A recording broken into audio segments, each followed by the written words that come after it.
एक समय की बात है। माता पार्वती ने भगवान शिव से पूछा, हे स्वामी, मनुष्य को किस प्रकार का भोजन करना चाहिए? किस प्रकार का भोजन मनुष्य की आयु को बढ़ाने वाला होता है और किस प्रकार का भोजन मनुष्य की आयु को कम करने वाला होता है और किस दिशा में मुख करके भोजन करना चाहिए? कृपया करके आप मेरे इन प्रश्नों का उत्तर दीजिए। तब भगवान शिव कहते हैं, हे देवी, आज आपने समस्त मनुष्य जाति के कल्याण के लिए बहुत ही महत्वपूर्ण प्रश्न किए हैं। यह बात सत्य है कि मनुष्य जिस प्रकार का भोजन करता है उसी के अनुसार उसका स्वभाव, भाग्य और उसका अगला जन्म निर्धारित होता है। भगवान शिव कहते हैं, देवी, मैं तुम्हें एक पवित्र कथा सुनाता हूँ। उस कथा में तुम्हारे सभी प्रश्नों के उत्तर तुम्हें मिल जाएंगे। प्राचीन समय की बात है। एक बहुत बड़ा वन था। उस वन में एक छोटा सा तालाब था। एक बार उस तालाब के पास एक ऋषि गुजर रहे थे तो उन्हें तालाब के पास ही एक सुंदर और पवित्र कुटिया दिखाई दी। उस कुटिया में कोई साधु महात्मा नहीं रहता था। वह कुटिया पूरी तरह से खाली थी। वह ऋषि एक रात के लिए उस कुटिया में रुक गया और सुबह उठकर वे उस तालाब के पास चले गए तो उन्हें रास्ते में एक मुर्दा दिखाई दिया, अर्थात एक औरत की लाश पड़ी हुई थी।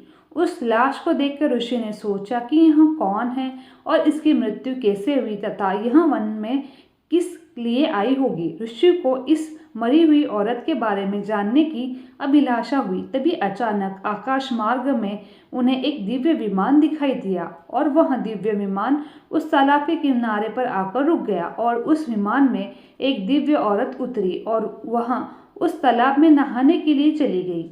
भगवान शिव कहते हैं, देवी, वह औरत जो थी वह राजकुमारी थी। तालाब में नहाने के बाद वह बाहर आई और उस मुर्दे का मांस खाने लगी। उसने भर पेट उस मुर्दे का मांस खा लिया और फिर से विमान में बैठकर स्वर्ग की ओर जाने लगी। तभी ऋषि ने उस राजकुमारी को आवाज लगाई, देवी, तुम कौन हो? तुम स्वर्ग की अप्सरा की तरह दिखाई पड़ती हो, लेकिन तुम्हारा भोजन राक्षसों की तरह है। तुम मुर्दे का मांस क्यों खा रही हो? ऐसा भोजन भला कोई देवता कैसे कर सकता है? फिर उस राजकुमारी ने उस ऋषि की तरफ देखा और हाथ जोड़कर प्रणाम करके कहने लगी, महात्मा, मैं आपको प्रणाम करती हूँ। मैं आपको मेरी कहानी सुनाती हूँ। पूर्व काल की बात है।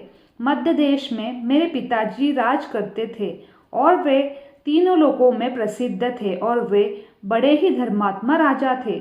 उनकी 2 पत्नियां थीं। उन दोनों से 2-2 करके 2 पुत्र और 2 पुत्रियां प्राप्त हुई। मैं उनकी सबसे छोटी पुत्री हूँ। मेरा नाम चंद्रकला है और एक दिन मेरे मन में वैराग्य जाग उठा और तपस्या करने के लिए मैं इस वन में चली आई।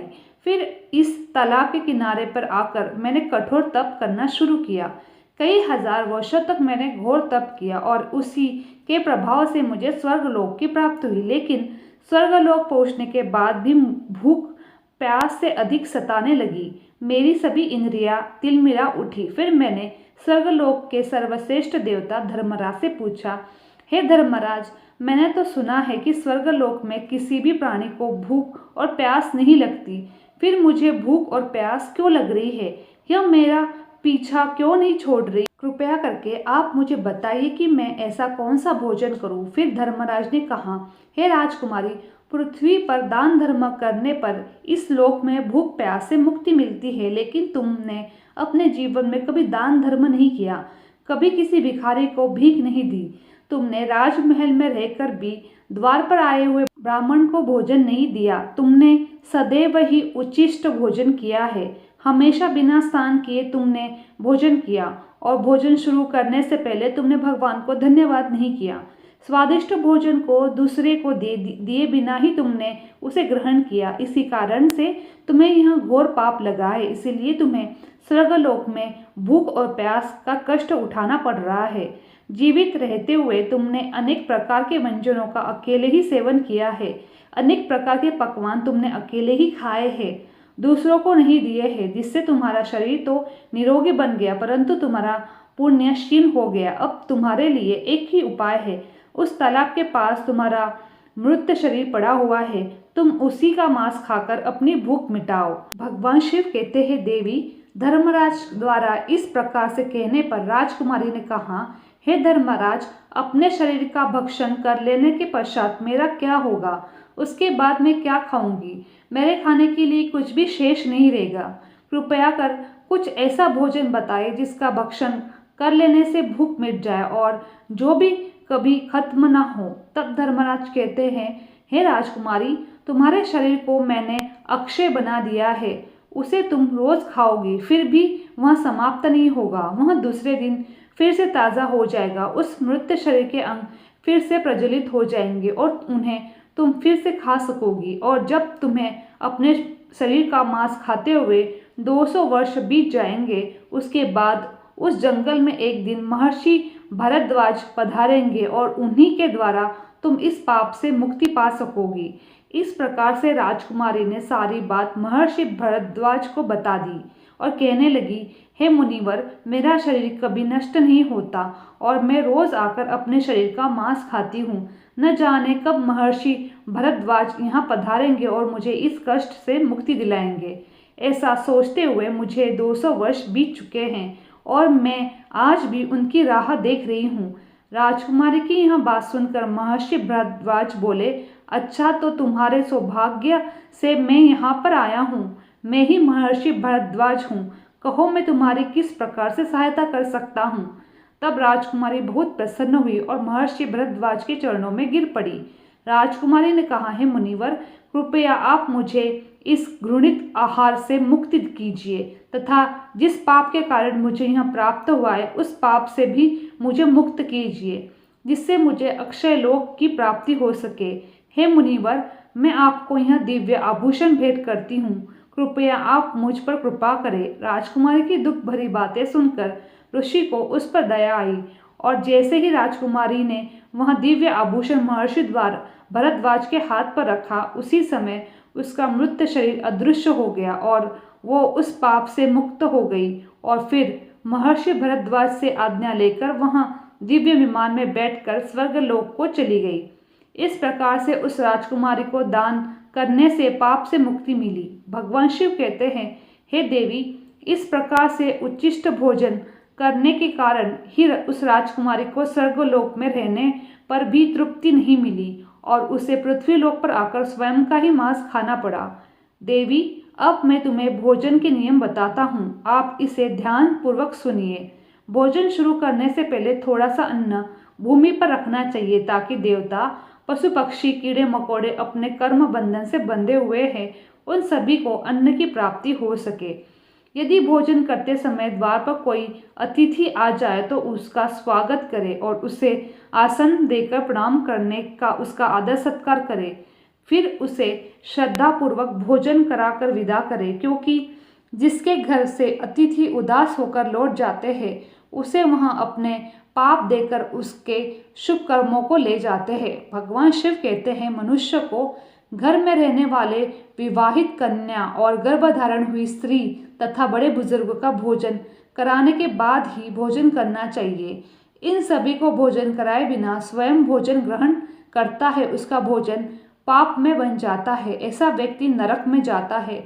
जो मनुष्य स्नान किए बिना ही भोजन करता है उसका भोजन मल भक्षण के समान हो जाता है। जो बिना दान किए भोजन ग्रहण करता है उसका भोजन विष के समान बन जाता है। मनुष्य को चाहिए कि परोसे हुए भोजन को अग्रभाग अग्नि को देखाकर भोजन करना चाहिए। भोजन को एकाग्रचित्त होकर करना चाहिए। भगवान शिव कहते हैं, देवी, पूर्व दिशा में बैठकर भोजन करने से व्यक्ति रोगों से और मानसिक तनाव से मुक्त हो जाता है। बीमार बुजुर्गों को पूर्व की ओर मुख करके भोजन अवश्य करना चाहिए।